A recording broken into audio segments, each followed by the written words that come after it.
And good evening and welcome to the February 13th meeting of the Murfreesboro City School Board.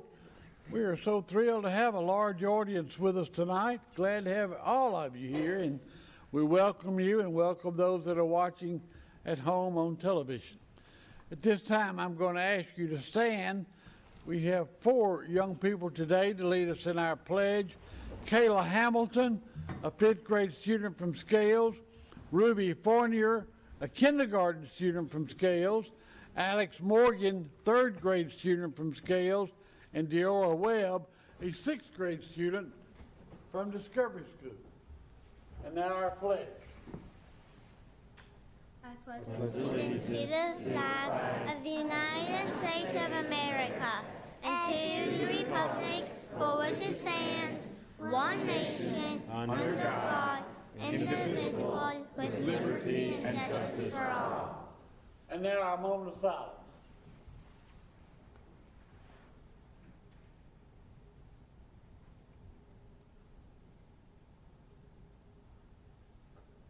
Thank you.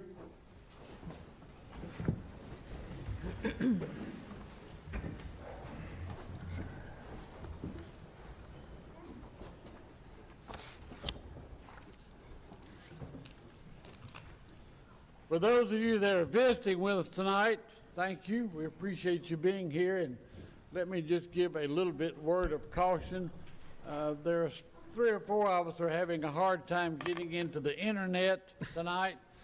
Therefore, we may have some choppy moments in our meeting as we try to follow the agenda as we have in front of us.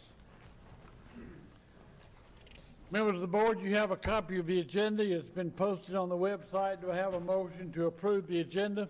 So moved. Thank you, Ms. Smith. Have a second? Second. Thank you, who was that? Mr. Ballard? Mr. King?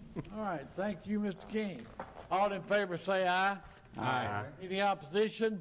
And there is none. Thank you. All right. Communications.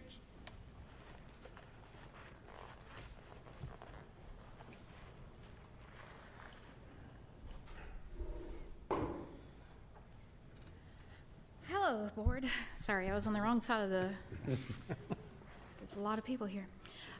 Just wanted to start off with saying the City Schools Foundation had a very successful Excellence in Education Gala in January. Thank you to all of you who came, and we want to also thank the many sponsors and our foundation board for all of their work that they did to make the gala a success. Reeves Rogers was the featured school, and I have to say that Dr. Osborne did a fabulous job of representing our schools, not only Reeves Rogers, but Murfreesboro City Schools at the gala. So again, very successful. The foundation board met today. They're looking forward to distributing lots of dollars towards our teacher grants next year. During that board meeting today, they also distributed $27,000 in parity grants to 6 of our schools. Also, Mitchell Nilsson would like to thank Nuke's Eatery at the Avenue for donating lunch for the parent panel and Lighthouse Review team. Mitchell Nilsson would also like to thank the Mortar Family Chiropractic for their support and the O'Reilly family for their support. Northfield Elementary would like to thank Harvest View Church and the Unite Youth Program for their work at Northfield. This group of students came in over the weekend and wiped down desks and doorknobs as part of their Unite project. They also left treats for the students and the teachers, so thanks to them. All doorknobs, all desks, everything's been sanitized at Northfield, in addition to the work that obviously our custodians do. Congratulations to Discovery's robotics team, who placed 2nd in the Innovation Solution Award at their first Lego League East Tennessee Championship Tournament on Saturday. Also, congratulations to the MCS competitive cheer team. They placed 4th in the nation in Orlando on Sunday. We are so very proud of these girls.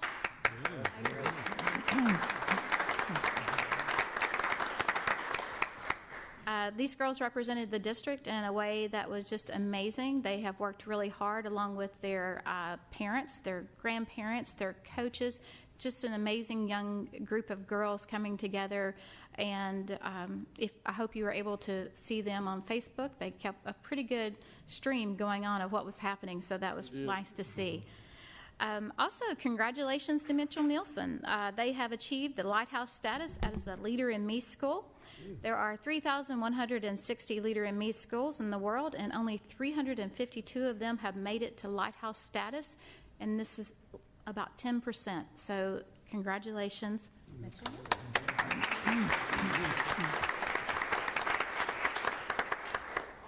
And as we keep on going, our students just stay involved. Our teachers are involved. It's amazing. Bradley, Cason Lane, Discovery, Hobgood, Northfield, Overall, Pittard, Scales, and Siegel will be competing in the Invention Convention on February the 22nd at MTSU. We wish all of these schools good luck. And if you remember, last year we brought home lots of prizes. We would also, Murfreesboro City Schools would like to thank New Hope Church of God in Christ for their donation to purchase Rover tickets. These Rover tickets are used for times when we need parents to be able to get to school that maybe they don't have a ride there, and other opportunities through our outreach team. We also received additional donations to the Indigent Care Fund in memory of Miss Linda Cox, and we thank all of those who have donated in her memory. Congratulations to Angela Fairchild and the Murfreesboro City Schools Special Education Team. A letter of local determination was recently received that indicated the requirements for the implementation of the IDEA Part B have been met. That was a lot of work by that team, and I know they were very happy to get that letter. Also, congratulations to Tammy Pirtle, academic coach at Black Fox Elementary. She was nominated to be the 2017-2018 National Life Changer of the Year Award. Life Changer of the Year recognizes and rewards the very best in K-12 educators and school district employees across the United States. So congratulations to Tammy.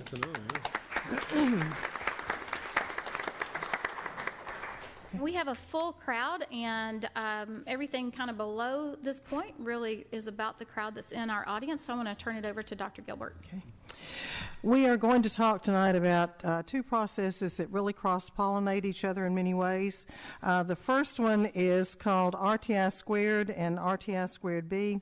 The first presentation you will hear, though, is about the RTI 2B.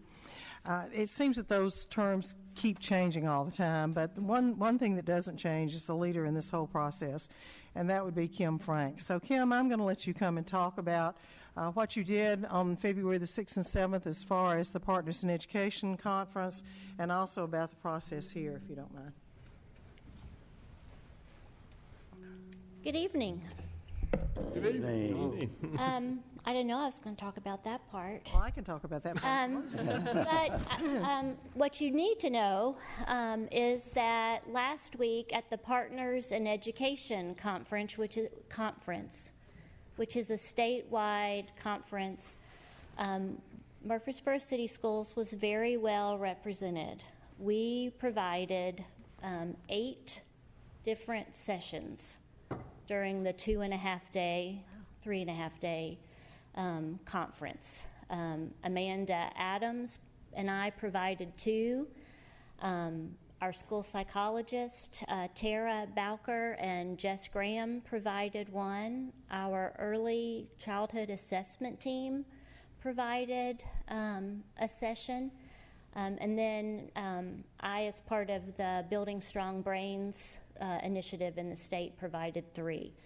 So we were very, very well represented.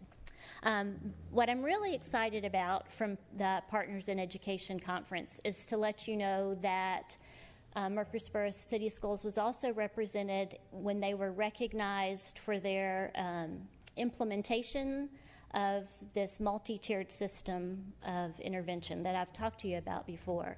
And we're fortunate tonight to have Becky Schaefer here from the Tennessee Behavior Support Project. She is from Vanderbilt University.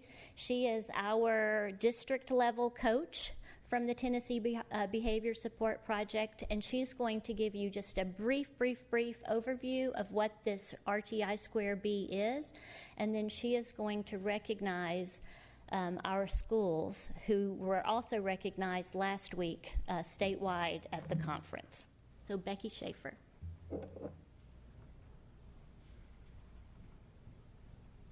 Good evening.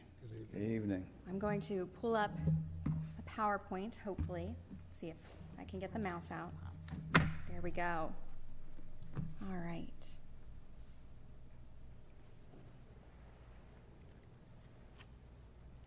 So as Kim said, my name is Becky Schaefer, and I am with Vanderbilt and the Tennessee Behavior Supports Project. And our initiative within the state is to help school districts across all of Tennessee implement RTI Squared B, which is Response to Instruction and Intervention for Behavior. So we're familiar with that, I'm sure, with the academic side, and now we're building in the behavioral side. And so within Tennessee, our support project is distributed evenly across the state. So we have the West Tennessee region represented by University of Memphis Lambeth. We have the Middle Tennessee region represented by Vanderbilt University, which is my team. And then we have the east side of the state represented by University of Knoxville, or University of Tennessee Knoxville. In terms of RTI Squared B and what your district has been implementing now for a number of years is it's a multi-tiered system of support. And really we are focused on taking an instructional approach to addressing social emotional competencies and behavior. We really want to support students in that development. We're also focused on trying to prevent problem behavior from occurring so that we can respond in a really proactive manner for our students and for our staff, as well as developing a really sustainable plan for our schools to implement a framework to continue to help students grow behaviorally and emotionally. Benefits of RTI Squared B, it has a long history throughout our nation. It's called a myriad of different names, but within Tennessee, it's the RTI Squared B. And so some of the benefits that we see is increases in time spent on academic instruction. We want to help our students grow academically, and if we can help them behave appropriately in the school setting, then that results in benefits in increased academic instruction time. We also see improvements in student achievement, improvements in student attendance, as well as overarching improvements in school climate.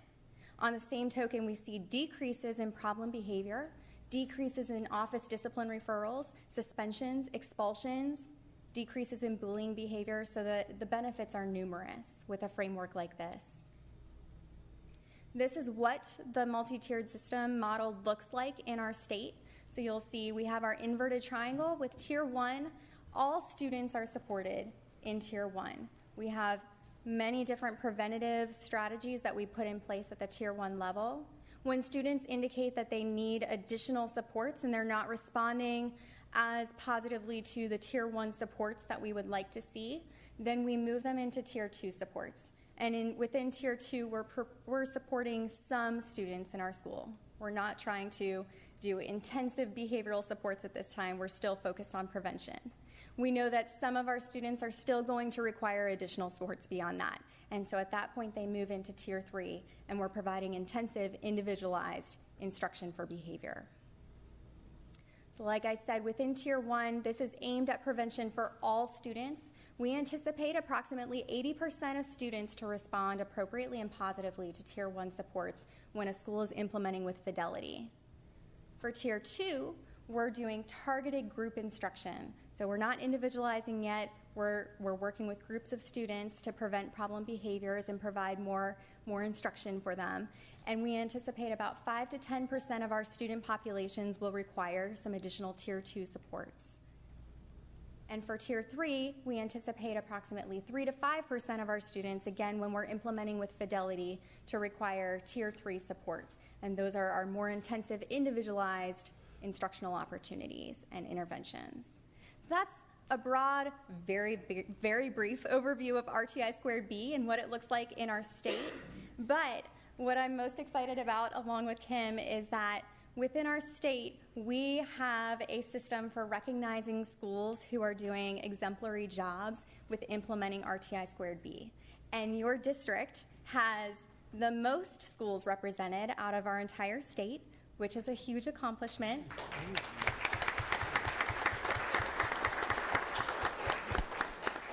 And so the very first level of recognition is we have a number of schools that are considered schools of recognition. These are schools who are recognized by the DOE, as well as the Tennessee Behavior Supports Project, as making a commitment to implementing RTI Squared B with fidelity. They are well on their way to becoming exemplary schools who we look to be a model for other schools, but they are committed to this endeavor. And so we have a number of schools of recognition here with us today. And we would like your whole team to come up here and accept your certificate. So our first school of recognition is Cason Lane Academy.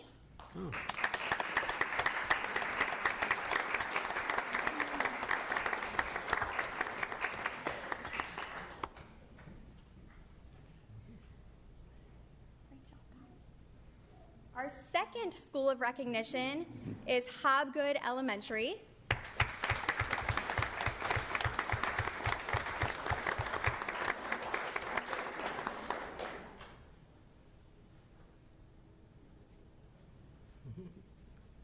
Our third school of recognition is John Pittard.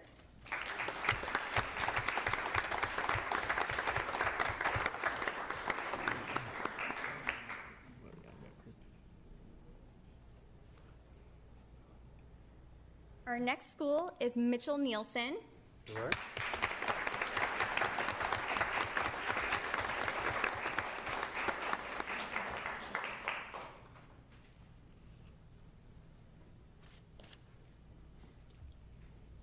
And we also have, as another school of recognition, Reeves Rogers. All right.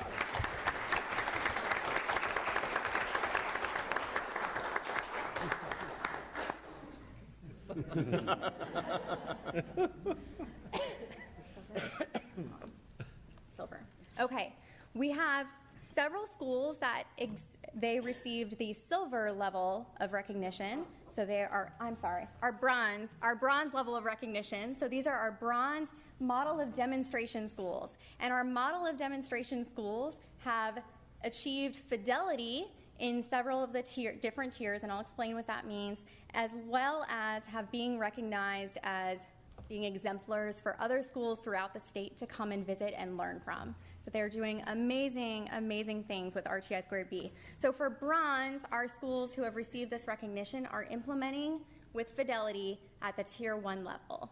And they're working on the other tiers right now too. But our first school, our first bronze school, is Discovery School.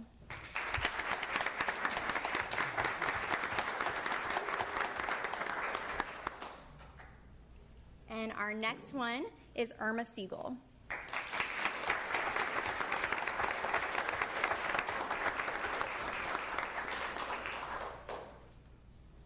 All right, so now we are at our silver model of demonstration schools, and these are schools who have achieved fidelity in Tier 1 as well as Tier 2, and they are working towards Tier 3 right now, very hard. So our first one is Bradley Academy.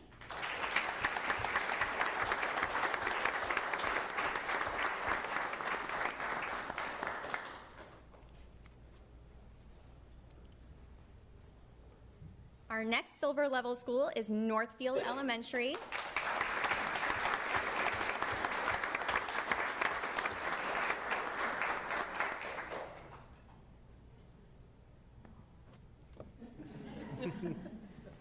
And our last silver school is Overall Creek.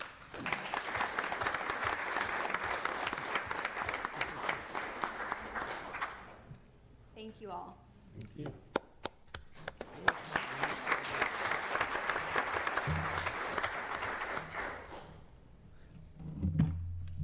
Get rid of that.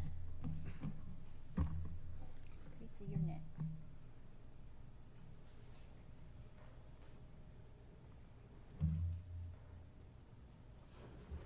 Thank you, ma'am. Very good. Good report.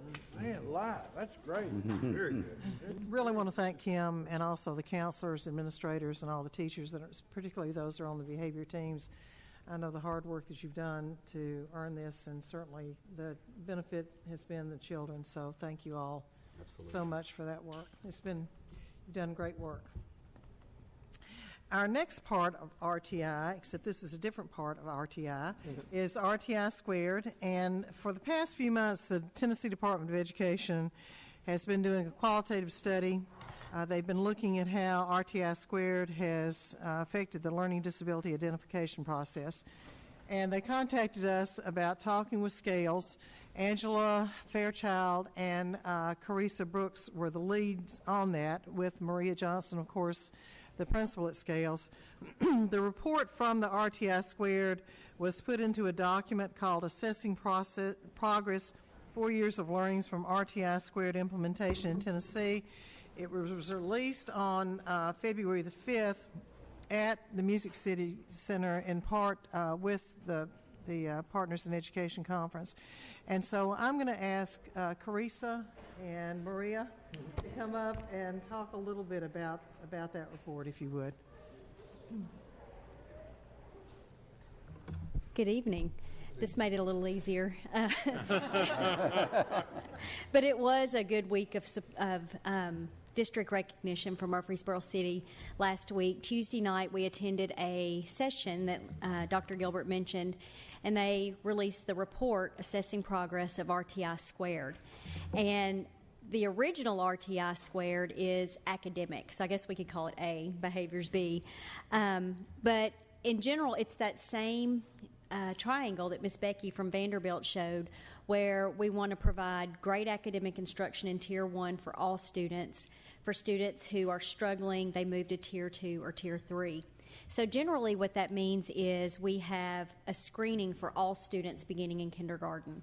And those of you that were in the schools several decades ago for some of us, used to, we call now a wait to fail model. And so when we see that a student is struggling, we would often say, well, we'll wait till they get to 3rd grade so that the test will show that they're struggling. But now with RTI, the whole premise behind it is early prevention of reading, math, and writing failure. So we begin screening in kindergarten all students, and any students who score in the lowest 25th percentile are provided immediate intervention. And so we began this process as a district. This is our 8th year. And Tennessee began formally requiring RTI 4 years ago. So we kind of got a head start, which is good.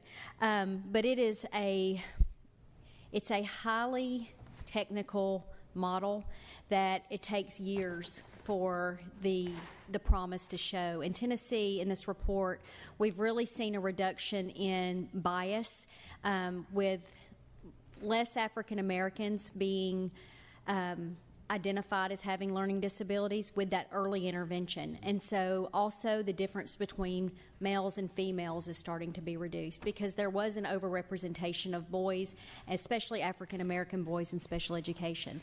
So over 4 years, Tennessee has shown a reduction. I believe you have loaded onto your program the actual report, and on page 17, there is a case study, and it's about Murfreesboro City. And so I don't know if your internet's working, but if you can look at page 17, and it talks about robust district support for RTI. It is one of those things that has to be supported from the top with Dr. Gilbert down, and I'm seeing head shaking, you can't see it. But just an overview, it just talks about how we realize that RTI Squared is a continual improvement. It's not perfect right off the bat. It takes a lot of time. It takes a lot of energy to become part of what people do. And I was in a building today at Mitchell Nelson, and they were just having conversations about areas of deficit and where kids are struggling, and it's just become a part of our everyday work now, which means we've really implemented well. It also talks about how as a district we've moved from really tight rein on what RTI looks like to that school level, because that's where it really matters, is what happens in each and every school, and it's not always black and white. And so we have to have constant discussions looking at multiple sources of data to figure out what's the best placement for children. So the biggest thing is that we have staff that are dedicated to RTI Squared. So we have 24 academic interventionists across the district who manage all of that data in the schools, and we have one here with us today, Meredith Davis. She's fantastic from Scales. And we also have principals. Their engagement in it is crucial for it to work. And so I know you're struggling to open, but also on page 6 in this report, They have RTI data team meetings in action, and they have some look-fors there. And these look-fors were actually based on the observations that the team that was doing the qualitative research, what they observed at scales. They became the exemplar for this checklist for all districts across Tennessee, because I think that's what's really important is what happens at that school level. And we have many schools implementing at the silver, I'm going to say gold level for RTI squared A. And so we don't have those certificates, but we have many schools that are really showing fidelity, and scales is one at tier 1, tier 2, and tier 3. So I'm going to turn it over to Miss Maria and Miss Meredith for them to talk about what this looks like at scales. Thank you, Carissa. When the state came in, and the first thing they asked me was, what were we doing differently at scales? And initially, I was not sure what we were doing differently. But then I started to think about it. And back in 2013-14 is when we had our overall score as a 1. We were not pleased with that. So over the next 2 years, we really looked at what could we do differently to make an impact and a growth on our students in our RTI process. And when we looked at it, I believe the changes that made the most impact were that all stakeholders are a part of that RTI decision-making process and that data team meetings. You have administrators, our academic coach, our academic interventionists, all grade-level teachers, our school psychologists, and even our school counselor are part of that decision-making process. Another thing that we do is all decisions are based solely on data. Not opinions, but on data. And we also use several different forms of data to make those decisions. So we analyze our Ames Web assessments, which we take 3 times a year, our benchmark, our grade level common formative assessments. We also look at previous TN Ready scores to look at where they scored the previous year and where we want to target them for the next year, as well as classroom work samples from our Tier 1 reading instruction. All those are really important forms of data. Teachers bring those, as well as I'm going to have Ms. Davis talk in a minute about an Excel sheet that she made for us. But we look together at all those data points as a team. We look at where students are, set goals of where we want them to be, and then as a team we talk about the teaching strategies that teachers are using in the intervention process. Are they working? If they're not working, if students are not making growth, then what are next steps? So really as a collaborative team, we look at each student at Scales Elementary School and create individualized plans. And lastly, I want to say that we focus on what we can change to increase the academic growth and not factors that are out of our control. So I think those are some really important things that we changed in the last 2 years that have helped us get the growth through our intervention process. And Ms. Davis, if you'll come on up and talk a little bit about what you've done with our data. She has taken us to the next level with our data and our data analysis and our data team meetings. So I'm the data nerd, I guess. Well, when I started as an academic interventionist, my goal was I wanted to represent all children, even though that I mainly see Tier 2 and Tier 3, which are our struggling readers. I wanted a grasp of how everyone was doing. So I came to Ms. Johnson and I said, I think we need to put every kid in scales on a document. And so that's what we did. And all of their benchmark scores, their math, their reading, their 10 Ready are on an Excel document that can be accessed by every teacher at our school, including special education, ESL, our school psychologist. That way they can look and see where this child was. When we go to data meetings, we enter in notes about those children that we discuss at that time and say what those notes are. That way we have a record of what our plan is and what we're going to do. Then we take that information and we just kind of look and see what areas we really need to service the child in. Or is their deficit truly reading, or is their deficit truly math? Because we have it all on one big picture. So that's just something we've implemented this year. I'm looking forward to next year when we actually have this year's copy, because when somebody comes to me and says, hey, Miss Davis, so-and-so's really struggling, what's been going on with them? I'm going to say, okay, let's look up and see what's been going on with them, and we will have that record of what's happened. So we now have a record of what's going on with every child at Scales. Very good. Thank you. I have a question for her. Ms. Smith? So, Scales has such a fabulous special education community represented actually tonight, and I wanted to know how do you do the same kind of charting with the children that are in the Yes, special? that's actually for each student at Scales Elementary School, and the RTI process now has helped us to better identify students that would possibly qualify for special education testing. A lot of times we had, as we mentioned before, students that we tested for special education that did not qualify, and our numbers have decreased based on the data that we're collecting for our students. So I guess you could say we are better identifying students that need additional services. Right, thank you. Any other questions? Mr. Ballard?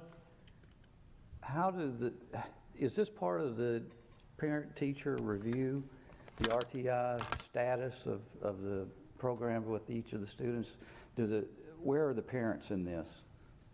So every 4 weeks, we do send a report to every parent. So at every benchmark, when we screen every child, any child that is in that lowest 25th percentile that qualifies for Tier 2 or 3, the parents are sent a letter explaining that.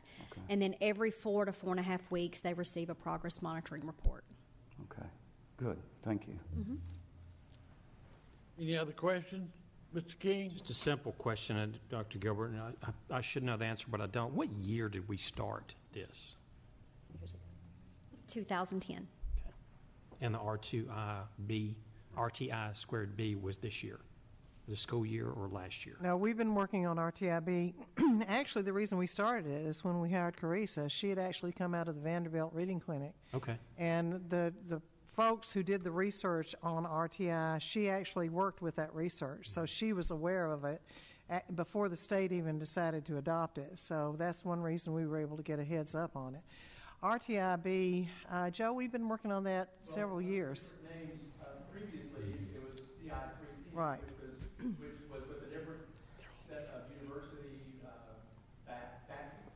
But so we've actually been in it probably about 4 years under two different names.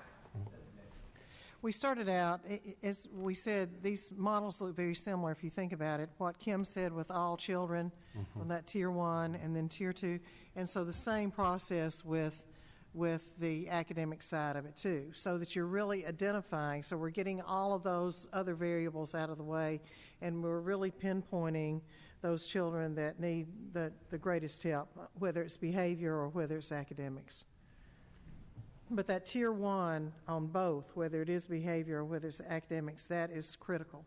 And so you'll hear us focusing on that because that's what all children receive. Dr. Gilbert, I'll add both of those programs as well help provide different tiers of support, whether it's academics or behavior, which is really beneficial to all students. Any other questions or comments? Ladies, thank you very much. A wonderful report. I'm very proud to be part of this system where we are doing so much.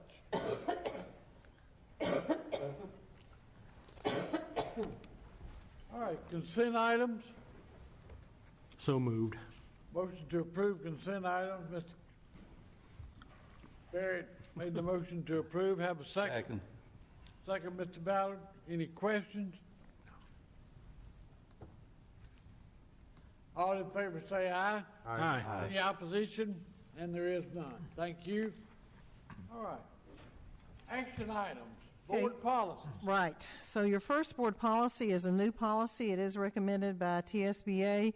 You'll notice that in each one of the divisions of the board policies now, you have almost an introductory policy that sets goals. So that's the case with this first one. This is 3.100, which is business management goals. And you have that policy before you.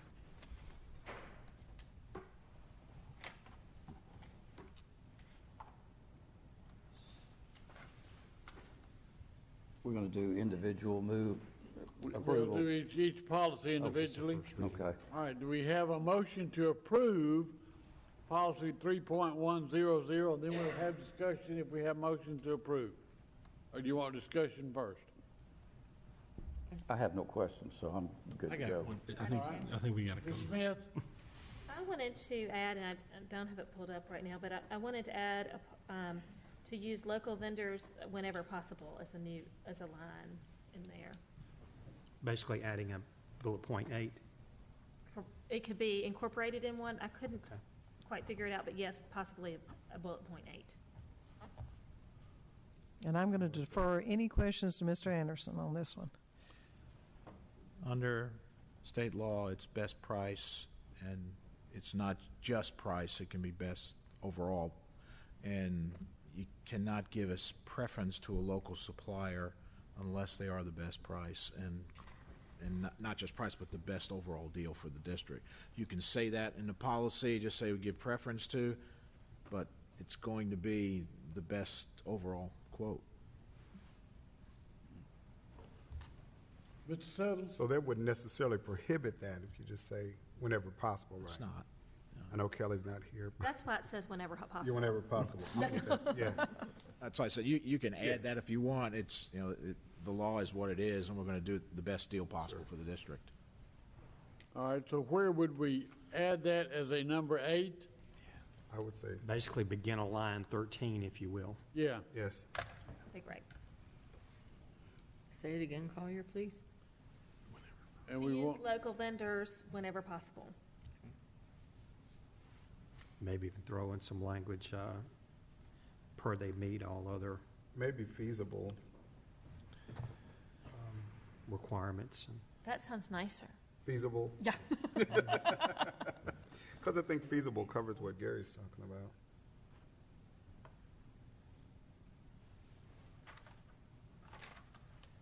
Ms. Renier? I know this is business management, so it may not fit there, but on lines 4 and 5, number 2, to provide a building maintenance program which protects the taxpayers' investment in facilities and ensures their continued use. Should it somehow say something about the safety of the children? I think that's in another policy. Because it's, okay. If it's not, we can come back. Any other, Mr. Barrett? I might go back to mine too, bullet 7, because I know they really strive for it. The transportation department about safety, I was maybe adding something there about safety, because I know they go above the state requirements. So, but if it's already somewhere else, we don't need to add it, but. Which meets or exceeds? Meets or exceeds, there you go. That's where I was going. Oh, line 7, number 4. All right, meets or exceeds, I Now, like it. There was no precursor for this particular policy, was there? I couldn't find an No. No, old it's policy. new. This is No. new? Right, this is. Okay.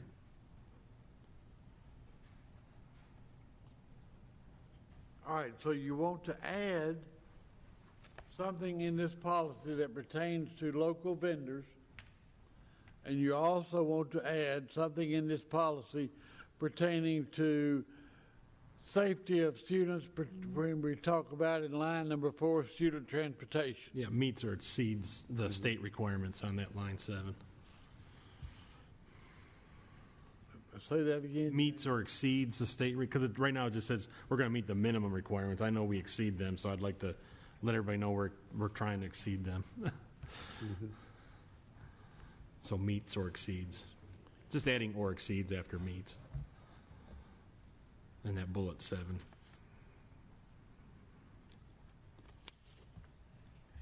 Okay, I'm lost. I don't know where you are. So line number 7. Line 11. Line 11, Yeah. okay. No, Provide a sound program of insurance protection. nope, wrong one. 7, line 7. Under number 4, that's on line 7. Line 7. Okay, I'm there you sorry, go. Okay. I've had a long day. To provide a student transportation system which meets state requirements, Which meets or or exceeds. exceeds state requirements. which meets or exceeds state requirements. Right. Okay, all right, And I then got to you. add an 8th line, that would be to use local vendors whenever feasible. All right, I'm with you now. All right. Any other questions or comments? Now, do I have a motion to approve this policy on first reading So moved. with the changes that we have noted? Second. All right, Ms. Renier made the motion, Mr. Settle second. All in favor say aye. Aye. Any opposition? And there is none. Thank you. All right. Your next policy is 3.200, and this is a policy that would replace SS6. And again, any questions, I'm going to defer to Mr. Anderson. Ms. Renier? Line 11, number 4, where you as the director are determining obsolete or surplus equipment. Should that also not be included under the principal's responsibilities? Because I would think if there was something in their building that's obsolete, they would notify you. That's in the procedures. It comes to them, that comes from them and up to me. So that's going to be in an AD. Okay, in AD. Okay, good, thanks. Mr. Barrett? Two things. So lines 3 through 5, it seemed like that was some new policy here, because when I was looking through the old policy, are we currently doing that? It seems like Right. we are, and it's just putting it here in our Right. policy. Okay. And then also line 6, or I'm assuming you got a designee too at some point, so we need to put that there. You want to say director Or slash designee? Exactly. yeah. Okay. Any other suggestions or questions on policy 3.200? Mr. Settle? I have a question on that, what Jerry just said. The director of schools shall develop and implement a program of maintenance. I don't know if a designee needs to be added in that line. Technically, I think probably a designee can be left out of anywhere, just as surely as Yeah. when it says board, because there are things you're going to delegate to me, and there are things I'm going to delegate to Yeah. somebody else. But it's so, ultimately, everything's going to fall to my It may responsibility. just be me wanting So a stricter reading But I'm of it. fine with that. To say without saying a designee, because Because I can assure you, I'm not going to be the one that comes up with a program of maintenance on for the you. grounds. You It don't will have- be somebody else that's going to do that. oh yeah, I see. And I'm where not it sure is. Mr. Anderson would come up with that either, as a matter of fact. He'd love for me to leave designee out. Right. Because then he can take it back to your desk. Well, it's going to be a designee, whether Designee, oh. it's formalized designee or not. But I'm fine with including that if you want. Well, I'm good without this question. Chair. All right, do I have a motion to approve policy 3.200 as we have amended? So moved. Thank you, Ms. Smith. Have a second. Second. Mr. King? All in favor say aye. Aye. Any opposition? And there is none. Thank you. 3.300 is also a new policy. Obviously, we do it, but it's now in policy according to TSBA, so we're good with that.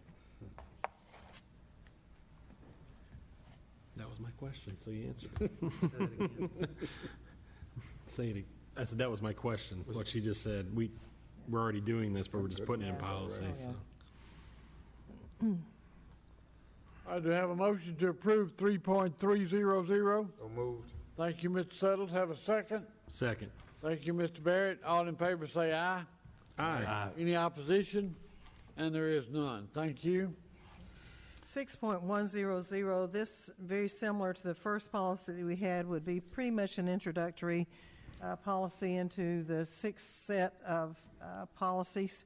And by the way, aren't you all glad we have section 4, that's the big section, but we're also working on 6, so we're going to get there. Hang in there. This has to do with student goals. Ms. Smith wrote this afternoon, and I think that what she said makes sense. So you should have in front of you a policy, and I believe it's on the website too. I believe Ms. Van Gleed put it there. But essentially in line 1 and 2, the recommendation from TSBA was in order to establish an environment that is conducive to learning, the board establishes the following goal. Ms. Smith suggested that we embed our vision into that so that it would read, to create a culture of collaborative learning focusing on the whole child, assuring success in the global community, the board establishes the following goal. So that would be the change there. Okay. But you have the policy before you, and it is a new policy that gets you into section 6. Looks good. I like it.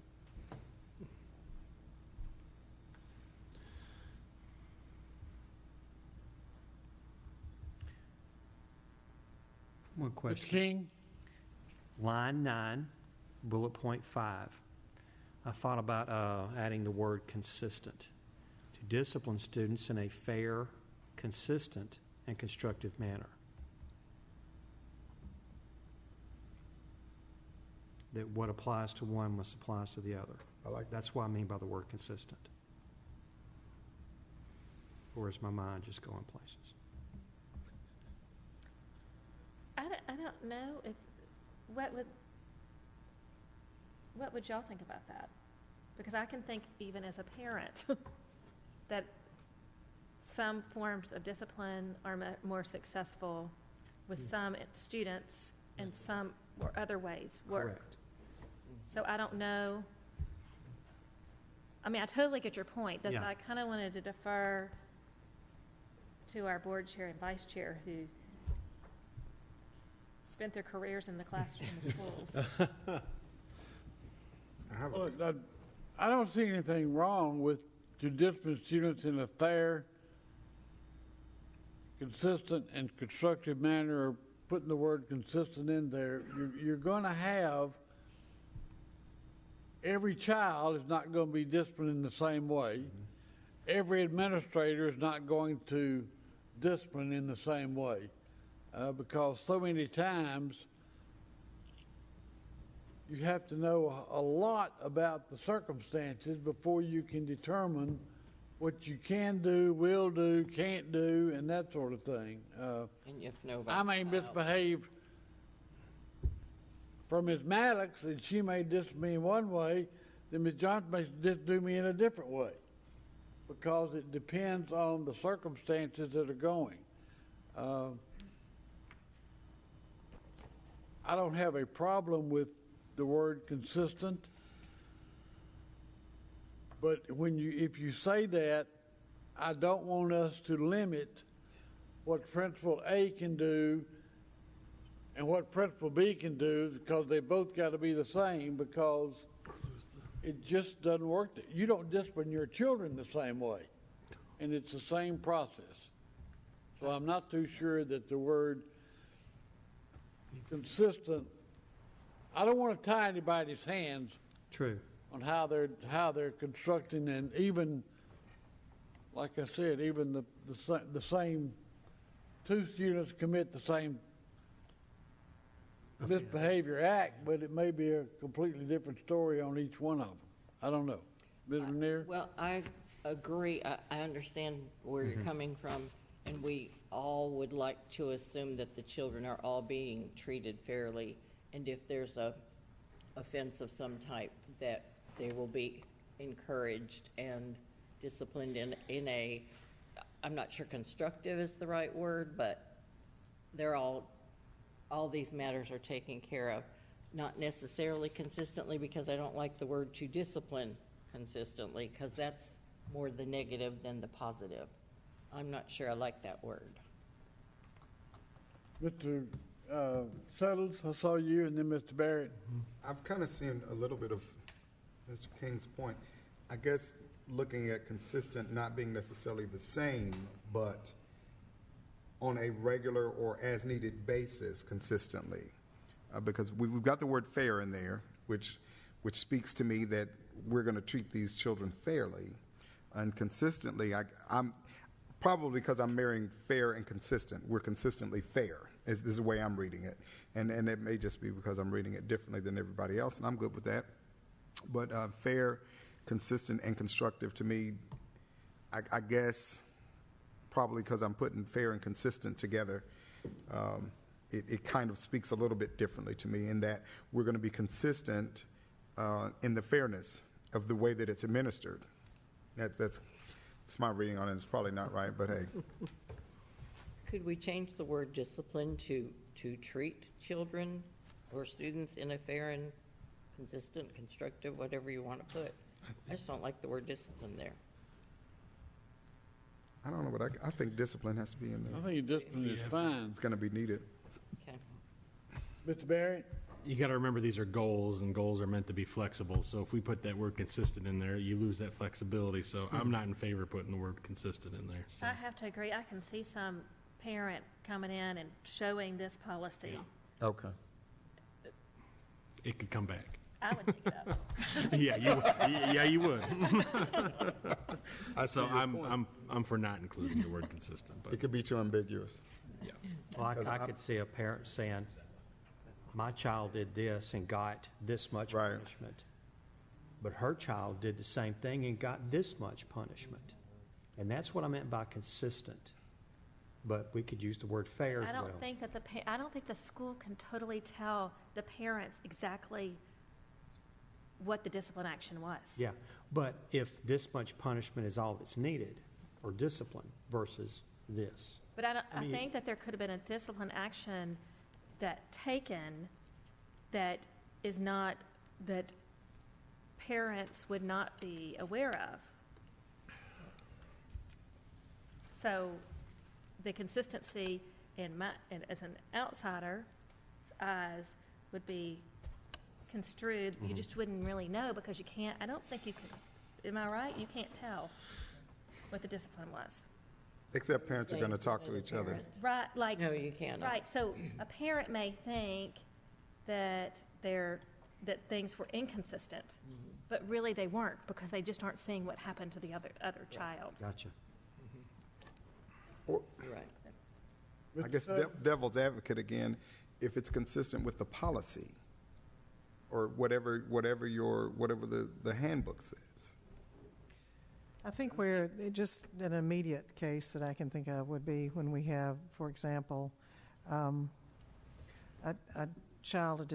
special needs child, as far as the suspension there, because it may be a manifestation of that child's disability. And so in that case, you would certainly have a difference in the way you would discipline that child and another child.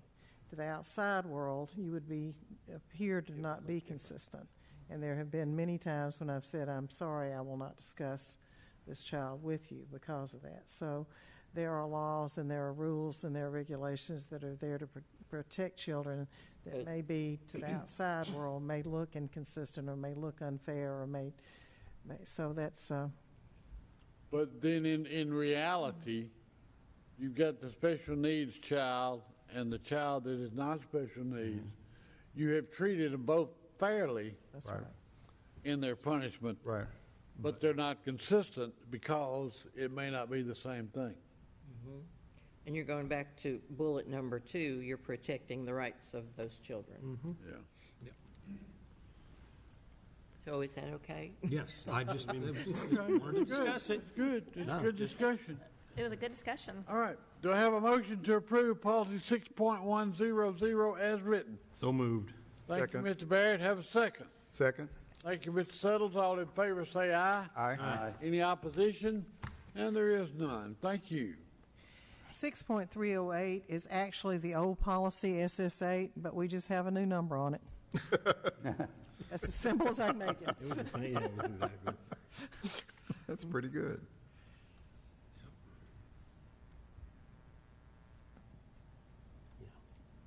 Any questions on bus safety and conduct? I made that we accept this policy as written. Yeah. Second. Got a motion and a second. Ms. Smith made the motion. Mr. Suttles seconded. All in favor say aye. Aye. Any opposition? And there is none. Thank you. And 6.310 is the same situation. This is just simply STU 26 renumbered. I have a comment about it. All right. Which is really funny because it's, Goes back to the comment, Mr. King, was, what I liked about the dress code was that it did not provide consistency. Good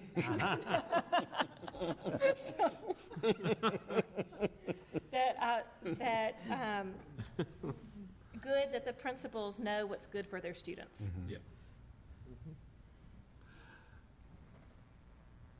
I agree. And this may be one of the toughest policies to get across to students and to enforce with parents. Because as you all know today, they don't dress like they used to. No. Which is probably what they said when... Yeah. Well, when I was in school, right? Do you know when I first started teaching in 19... we had to, as teachers, we had to wear, if we had a blazer on, it had to be fingertip length. Wow. That's a million years ago. Think how things have changed. And no blue jeans. Yeah. I think everything went out the window when they started allowing kids to wear blue jeans. Who's laughing? I remember culottes. That's an old funny word. Now, when I was in school, blue jeans were very acceptable. Really? Well, yeah. For boys, not for girls. Oh, well. We had to wear skirts. You know that old story about trudging through the snow knee deep? I did that. And we had to wear pants, but we had to take them off when we got to school. That's how bad it was. And they're up there in that 20 inches of snow again. I did have a question. 29 years ago? I'm not telling you how many. At least. She has a birthday today. She won't tell us that either. told me it was 20 All right, go ahead. You have a question on this Well, I policy. just had a comment. As you said, this is one that parents react to with their children because, Susie wants to wear a tank top or whatever. But since this is not spelled out, in our code of conduct book, if this is the policy that goes in there, how are the parents going to know? Is each principal going to have their own type handbook? Right. There's a student handbook. We will be discussing that. That is something that I do want us to discuss with principals. There are a couple of things that I want us to make sure that we're consistent across the district, but it's in the handbook that they receive. Per school. Mm-hmm. Okay, because it's not in the main one that we give out, right? No, this one would be. Yeah, It's more of a policy handbook than anything else, right. really. Okay, good. Thank you. So I move to accept it. Thank you. I have a second to accept policy 6.310, dress code. Second. Thank you, Mr. Barrett. All in favor say aye. Aye. Any opposition? And there is none. Thank you. And 6.314 is also student 27 renumbered. Absolutely perfect. Cut and dried. Yeah. I move we accept this policy. And I'll second. All in favor say aye. Aye. You have something you want to say? Any opposition? No. Times have changed. Something else. You don't want to have well corporal know. punishment in board meetings, do you? Oh, jeez. No, I don't think so. No. We won't go too far into that. Moving right along. 6.504 is migrant students, and this has also been renumbered. It was STU 51. I have just Ms. Smith? questions about this. I actually looked it up, like migrant students. How does this work? Well, it has a very specific definition. It's to farm workers' children. That's exactly right. And for that purpose, Mr. Lyles is here tonight because I'm going to ask him to come and explain who this really is referencing. Because it does, you're right, Ms. Smith, there's a very specific. But if you look at migrant, just the term migrant is animal-like. Yeah. Well, I was thinking California. Right, that's what I farm. was thinking. That's It right. is, but if you look up the definition of migrant, as I did today, it is. Like you're watching a National Geographic Yes. show. It's the animals move across Didn't the refer to plains. humans. Let us refer to Mr. Lyles. I think this policy is just a reflection of the state law, basically. And as you said, it refers to those children of parents who move from place to place based on crops, and they're seasonal. And I think the intent is to ensure that those children get the full benefit, just like all the other kids in our district, of educational programs. Do we have any? We do not. And I checked with our data specialist, and it's been several years since we have had any. And I think the last time we did have one, it was one student. The state identifies those students through information that the parents fill out at the beginning of the year on the registration form about employment. So the state makes that determination, and then they tell us if we have students classified as migrant or not. So we don't make that determination, the state does. Yes. How does this policy different from our policy for transient students? That's kind of what stuck out to me, because when I read migrant, it doesn't really spell out, like, for example, for the McKinney-Vento students, which are the homeless students, right. It spells out about transportation, about the school of origin. It doesn't spell out that specifically, but as a district, our policies address the fact that we do guarantee all students equal access to all programs. So I mean, we do that as a district, but this particular policy, and even the state, at the state level, it doesn't spell out those specific things. Because it kind of seems like almost a doubling down Yeah. when you say migrant or transient, because with our transient population and the children that you're specifically mentioning, homeless, we're having to provide services to them, and this, I guess, I don't know. I'm wondering, well, the state says we have to have it, so I'll defer. All right, do I have a motion to approve policy 6.504, migrant students? So moved. Thank you, Mr. Barrett. Have a second? I'll second it. Thank you, Mr. Settles. All in favor say aye. Aye. Any opposition? And there is none. Thank you. Resolutions. The board had asked that 2 resolutions be drafted. The first resolution is requesting a lowering of the nurse-pupil ratio. Currently, the nurse-pupil ratio is 1 nurse for every 3,000 students. This resolution requests that we have a nurse ratio of 1 to every 750 students.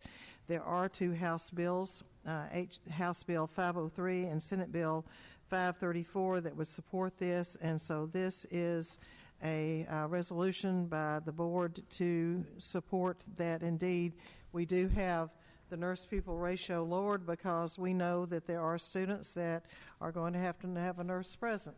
So in our school district, we have many more nurses than the BEP provides, and I think probably for every district that is the case. I think it's a good resolution. Has everyone signed the resolution? Yes, sir. I haven't. We'll do it after the. Okay, all right. Any questions on this resolution? It's one we had said we wanted. Then there's also one pertaining to supportive funding. We need a motion on the resolution though, right? Don't we? Yes. Yeah, I move we approve it. Thank you.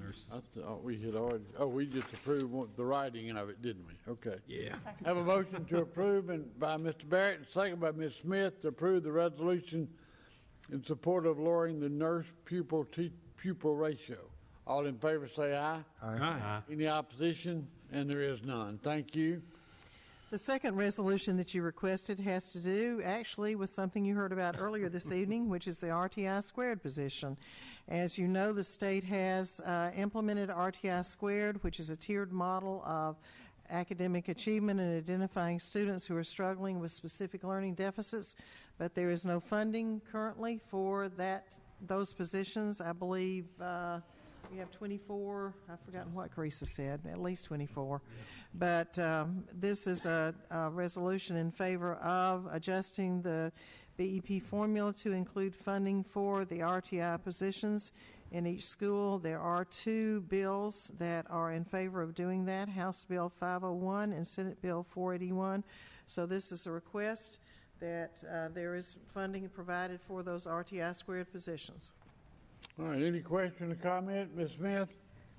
I'm in support of the resolution because I'm in support of our requesting funding for mandated activities. I think that the program that they talked about today is wonderful. There is another side to it that I think is limiting, and that is that, in my understanding, is that time has been allotted and our school day is being based upon RTI squared, which means that we are getting limited social studies, science, and no foreign language. So anything outside of the realm of the RTI squared is not being covered, or very little. So I am for the resolution because we are required to have these positions and they're not being funded, but that's how I feel about the program. And just to confirm what Ms. Smith said, the difficulty comes when the state strongly suggests a number of minutes that should be spent, and if those number of minutes are not met, then I think we would be in jeopardy if we do have a student who needs to be identified of saying, well, you haven't provided the recommended number by the state. So I think the difficulty comes in when the state begins to micromanage how much time should be spent on a particular subject. Do you remember how long ago it has been since when the state started mandating X number of minutes per day for like reading and math, language arts. Do you remember, John? You remember it happening? I do, I don't know exactly when. That was Long ago. prior to RTI. Yep. Yeah. Okay. All right, Mr. Barrett. Since we're talking about RTI squared, today we found out the state is going to be funding a position for RTI, one position in the BEP formula. You just heard we have 24 of them. They're only funding one. So, and I also heard today they've never amended the BEP formula ever. There's been 45 lines for ever since it started. They're adding 46 for this position. So it's a start. I wish there was more, but. Now, this is one per system? Yeah, one per system. Which creates, let me talk a little Yeah, bit. go ahead. If we're talking one per system, I think that there needs to be an understanding that there are school systems in which you have one school. So that's a vast difference than our district that has 12 schools, or Rutherford County that has over 40, or Metro. So if it is It was indeed. going to be one up to 2,500 or one per district, whatever you hit first. Interesting. And most of the districts are small, so you can figure out how that's going to work out. You one per 2,500. 500 or one per district, whatever you hit, whatever. At least one. At least one. Mm-hmm. But if you've got more than 2,500, you still get one. You just get one. You're limited to one. Yeah, and we have 24. So when I heard that, I was like, that's. But that's not all that we do not receive funds for. Right.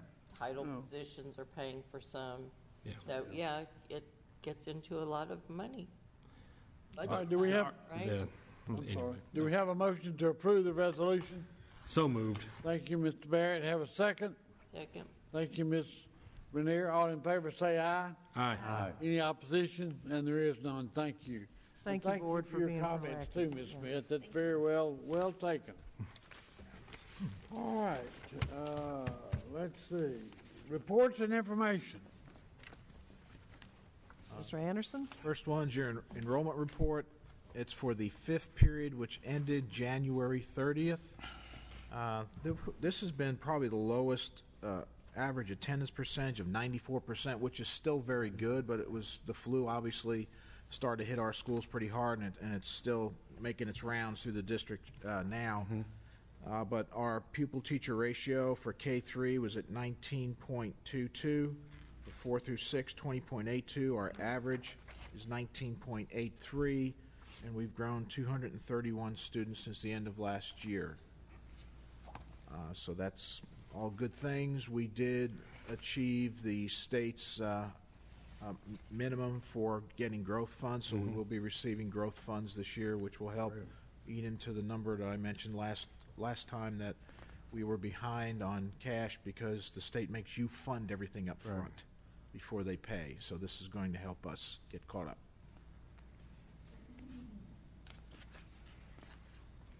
Any questions? How is our attendance right now? Actually, it varies by school. We had one school today that was about 10% absent. Another school was only 2.5%. So it's really cycling through the schools. One school said, well, we had 65 kids out yesterday. Today we have 45 out. It just, school by school, it's so different right now. So there's no set pattern at any one. It's just school by school. Crazy. Crazy day? And we're just lucky we haven't gotten to the point where we've had to close. 'Cause Yeah. several systems have, All some around for a day, some for 2 or 3 days. A lot of places are really getting hammered. What about subs?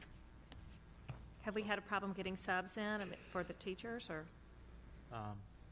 String staff. Sorry, Ralph.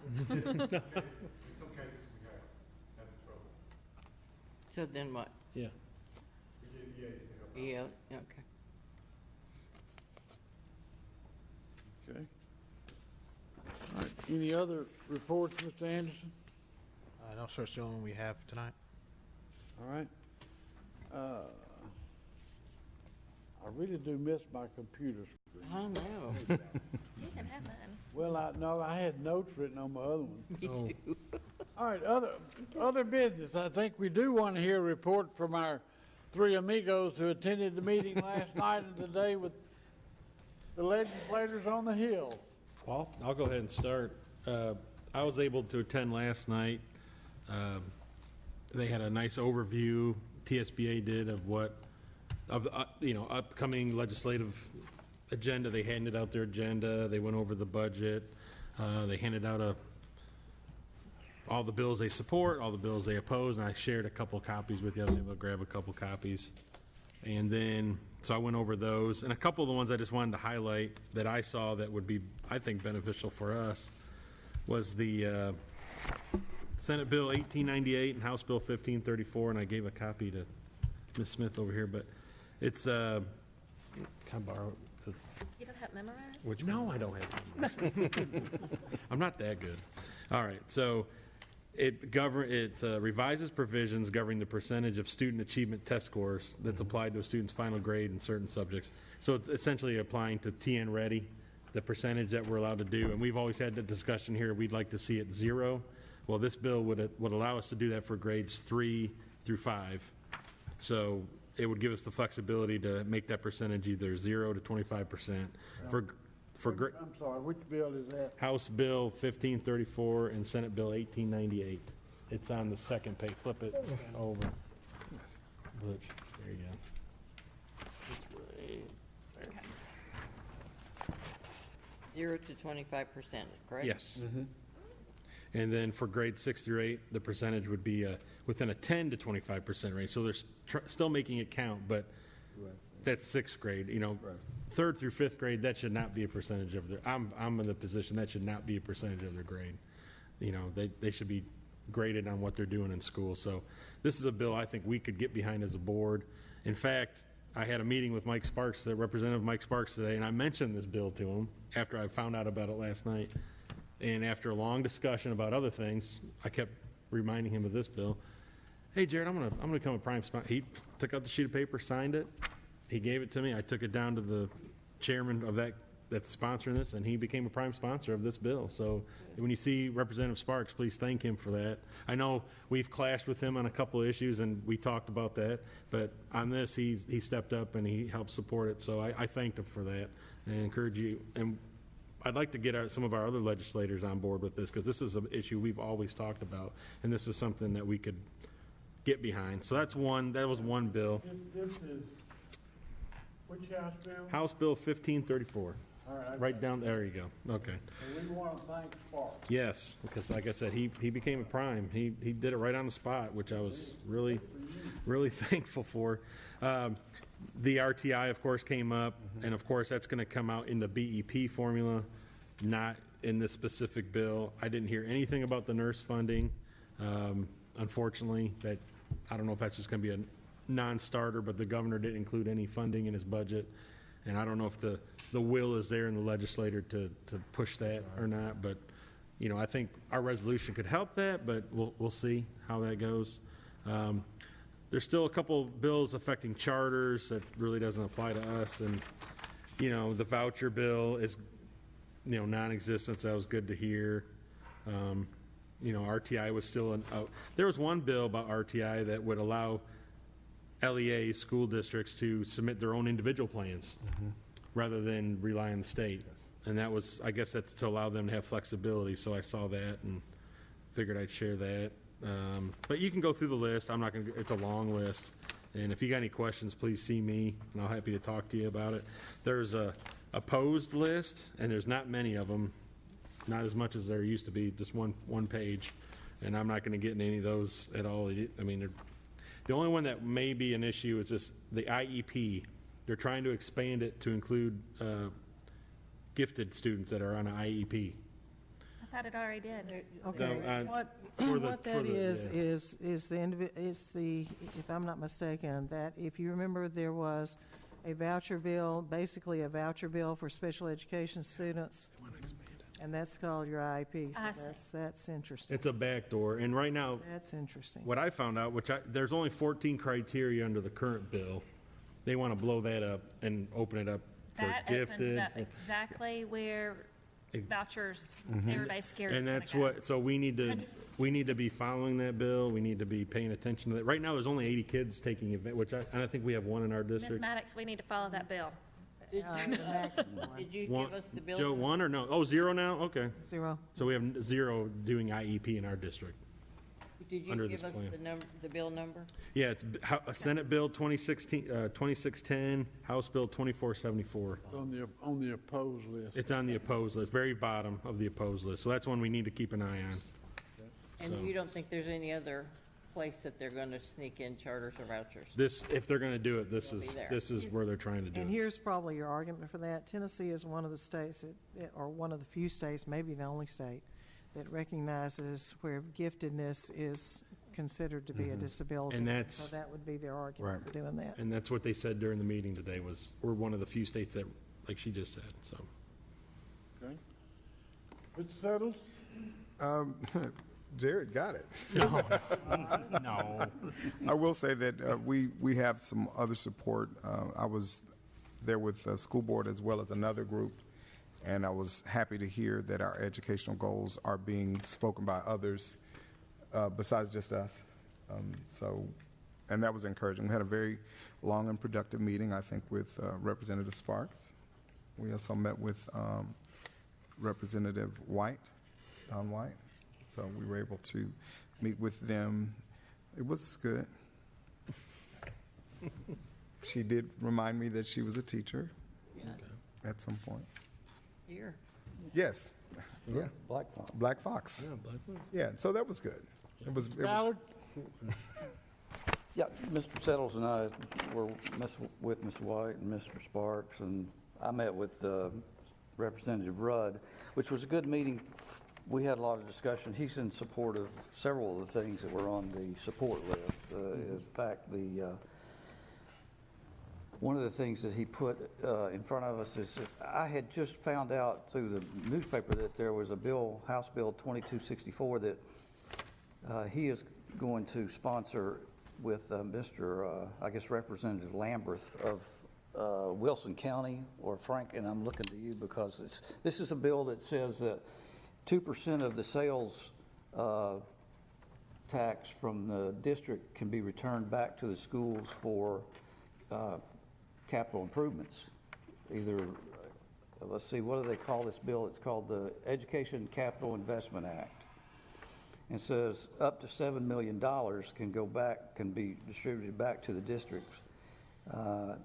It's called for rapid growth school districts. So if we're growing at a rate that meets the requirement for rapid school growth, which I think we do.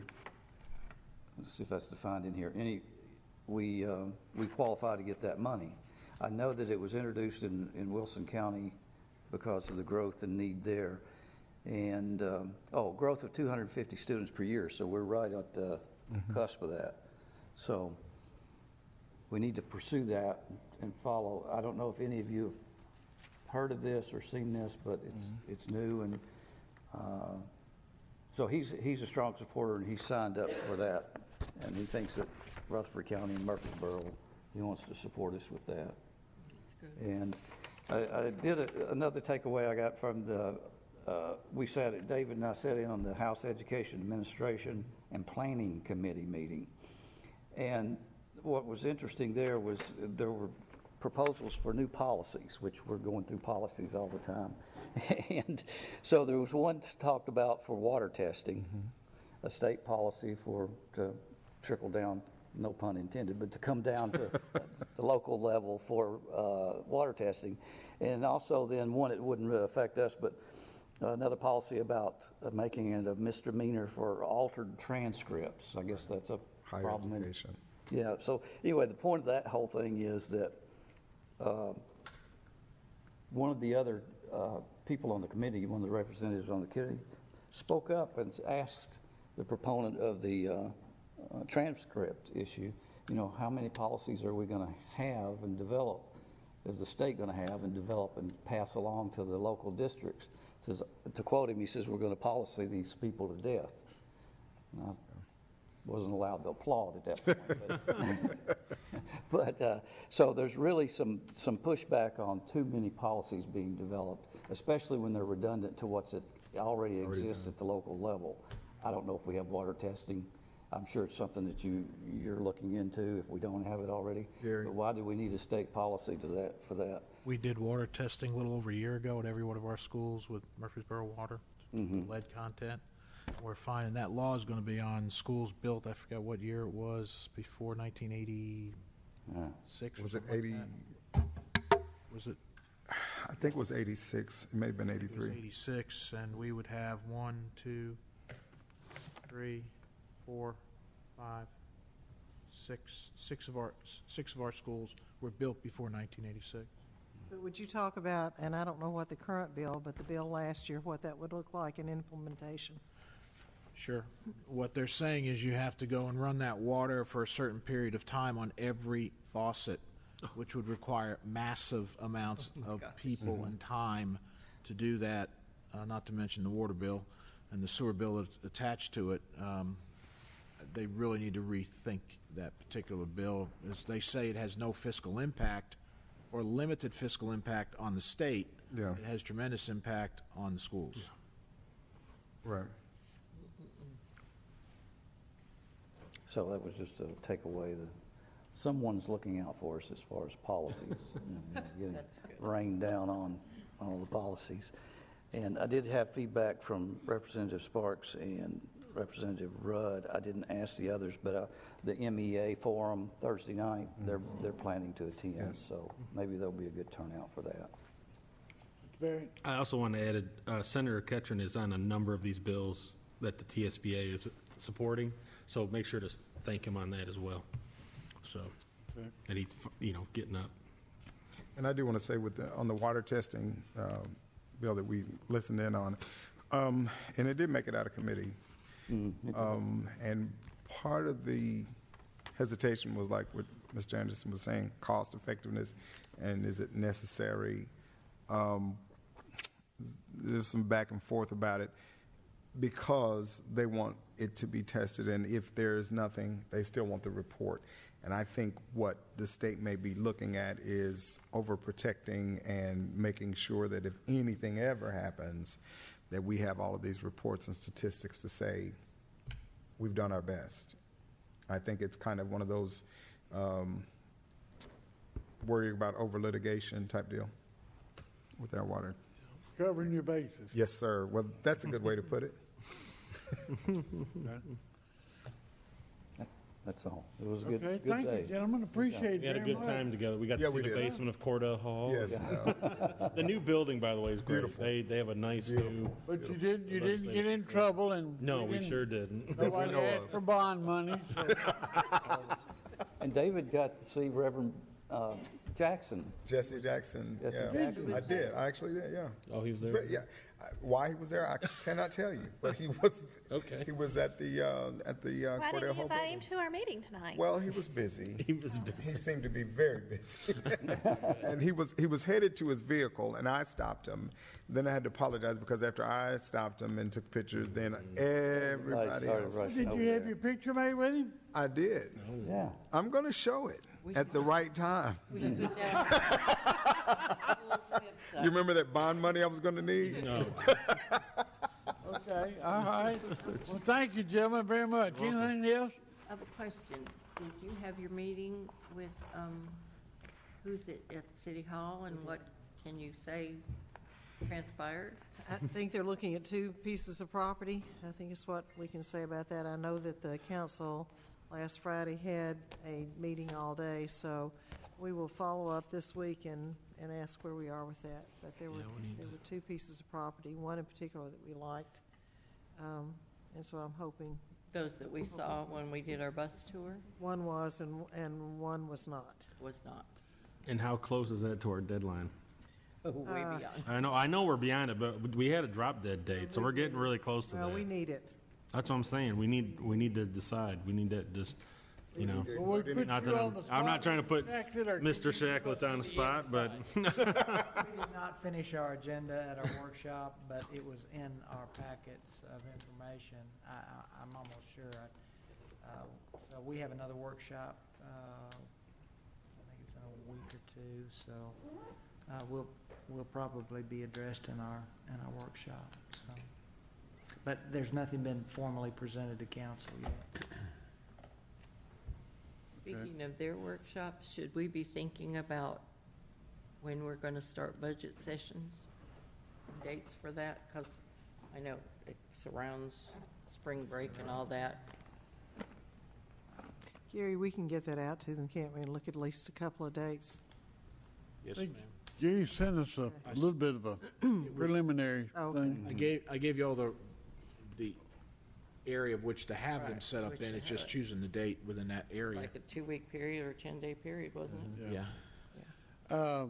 If you're planning on attending the conference, Summer Law Conference in Gatlinburg, you need to make sure that Ms. Van Cleve knows that. I see where they're not going to have the pre-law session on Thursday afternoon. Cool. I think, but now that may be part of Friday's agenda. Oh.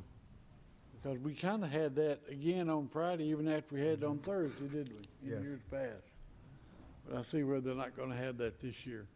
Consolidate. So, but it's a good conference, and I would encourage you to attend if at all possible. All right, anything else to come before this board tonight? If not, do I have a motion to adjourn? So moved. Have a second? Second that And motion. good night. Good night.